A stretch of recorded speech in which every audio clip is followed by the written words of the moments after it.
today I wanted to address what I think is going to be a very helpful series of questions for the person who's facing that quiet crisis, but they're high achieving and they have a bit of unrest. They don't know how to be navigating what they might see as a midlife crisis or a career dissatisfaction moment, an awakening spiritually, a convergence of all of these things happening professionally, personally. And I want to give you 5 questions to tell if you're needing a mid career alignment or a realignment. And these questions are meant to not only help you feel as though you're understood, but also for you to self identify, yeah, that actually is me.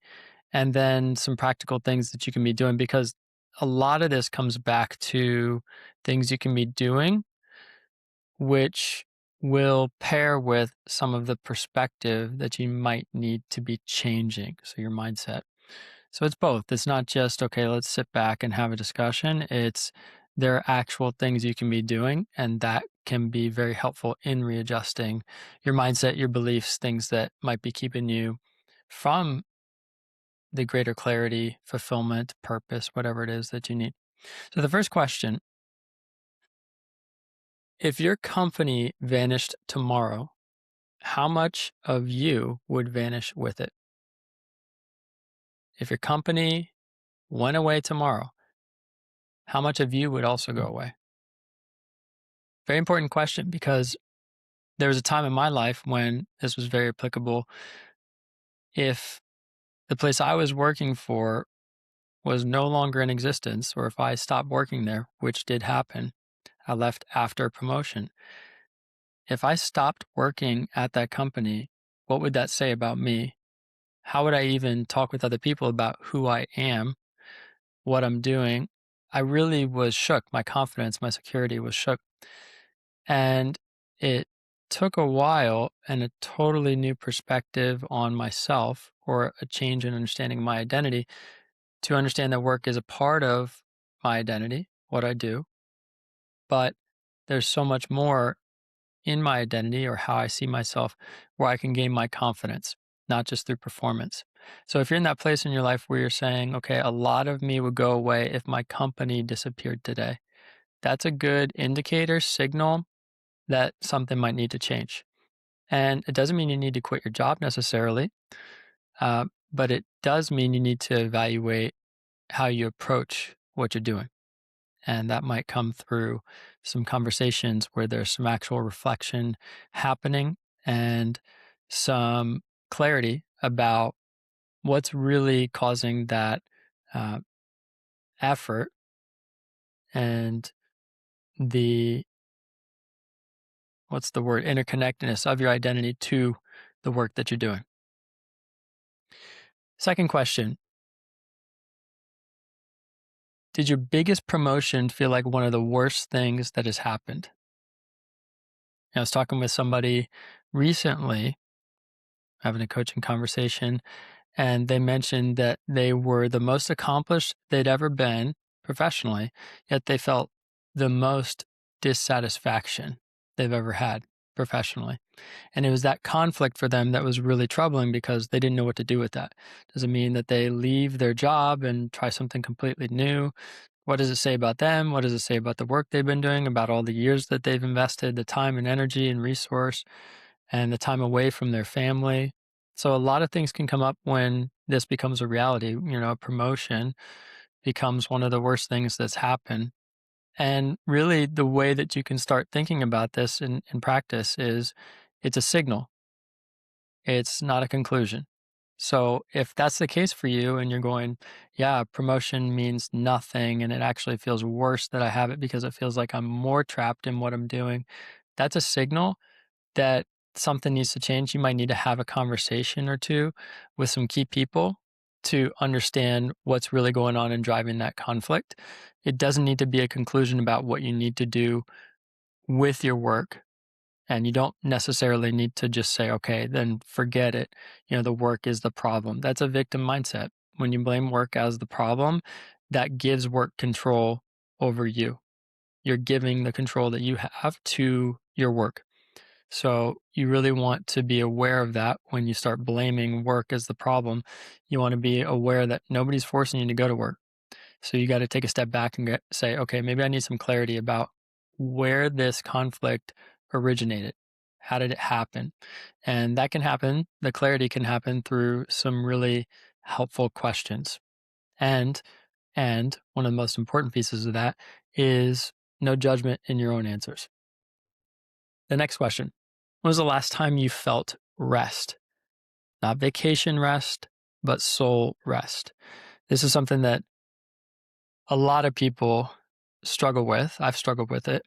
And it's a particular struggle for many people who are high performing, high functioning, and have really been like an all or nothing kind of person. When they do something, they do it with everything they have. Not a bad thing, but when it starts to deplete you completely and take away from your energy and capacity to actually have a truly fulfilling life through relationships and even through the ability to go on a healing journey, I mean, that can be detrimental.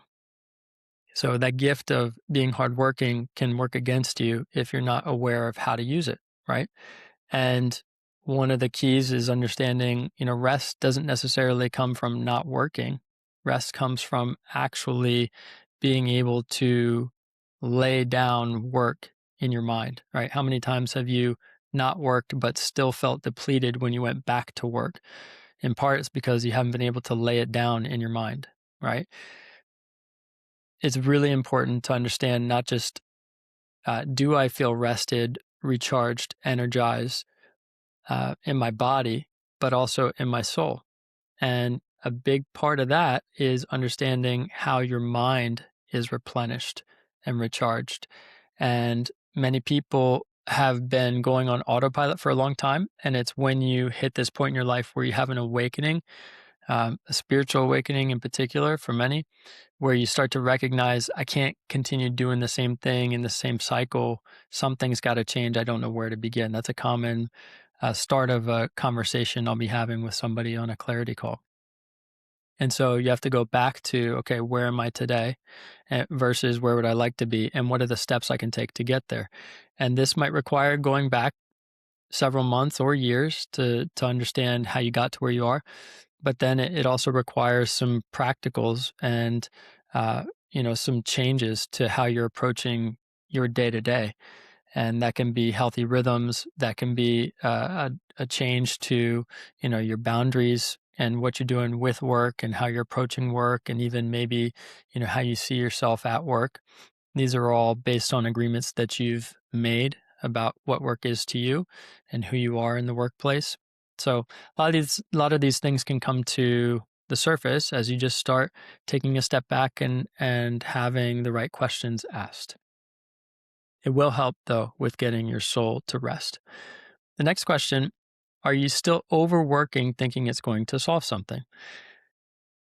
Now, there are times in life when you're going to work more than other times, and I would call it seasonal, right? You can have times when if you think about a farmer, you're out in the garden and you're planting and you're, getting the ground to be right for the seeds, and you're watering and you're waiting. And then there's a time where it's winter and you're doing nothing but hanging out inside and maybe getting some things, practically prepared for the next season. You just got to kind of know what season you're in, especially when it comes to working. Sometimes there will be sprint seasons where it is required of you to be working a little bit harder than other seasons. But you have to ask yourself, okay, despite the season that I'm in, what does it look like to be overworking? And that comes back to your relationship with control. Am I allowing God to have control over X, Y, and Z in this situation? Or am I overworking thinking that it's going to solve my inner anxiety or my stress about this other thing that's unrelated completely? So a lot of times, high achieving people can use work to cope. I've done that.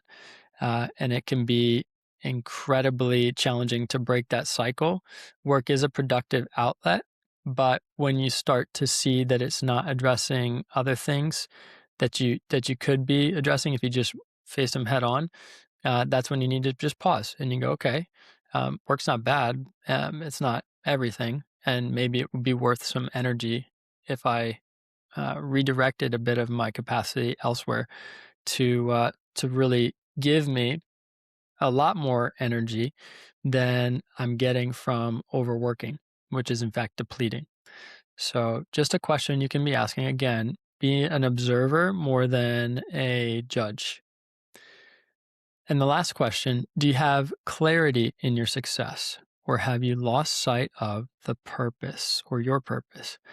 And one of the worst things that can happen is you find success and you have no idea what the point of it was, the point of any of it. And I can say with confidence from people I've worked with that that is a very at the moment that can be a very daunting place to be because you are considering a lot of years of your life for many and you're saying, was it worth it? But I can tell you with confidence that when you go back in your story and you look at it and you start to see how God's been piecing things together, you regain a lot of confidence in the steps you've already taken because He does work with all things.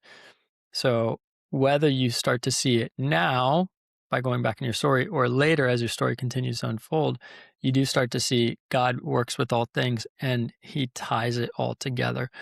And the question is, are you looking? Are you looking to see how He's tying it all together?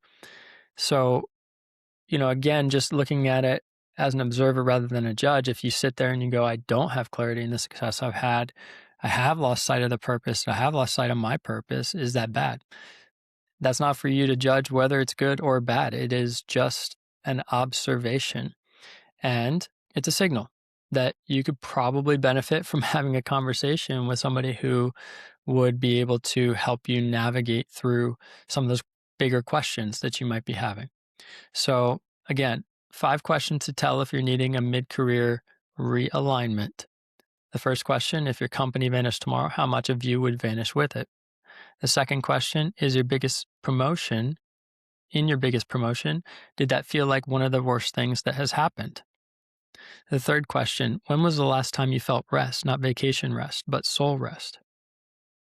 The fourth question, are you still overworking, thinking it's going to solve other things?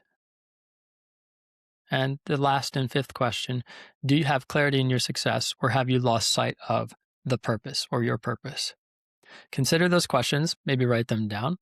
And if I can be helpful in helping you walk through some of those answers, don't hesitate to reach out. I actually have time on my calendar that I set aside for one-on-one clarity conversations. So if you'd like to have a clarity conversation because you'd like to walk through some or other questions, some of the ones that I mentioned or others, you can just contact me through either LinkedIn or Instagram or go to my website, tjloeffler.com. But in all cases, I hope that this contributes towards a greater success mindset for you. And remember, don't be a judge, be an observer. Take the answers as signals because those signals can be very helpful if you use them.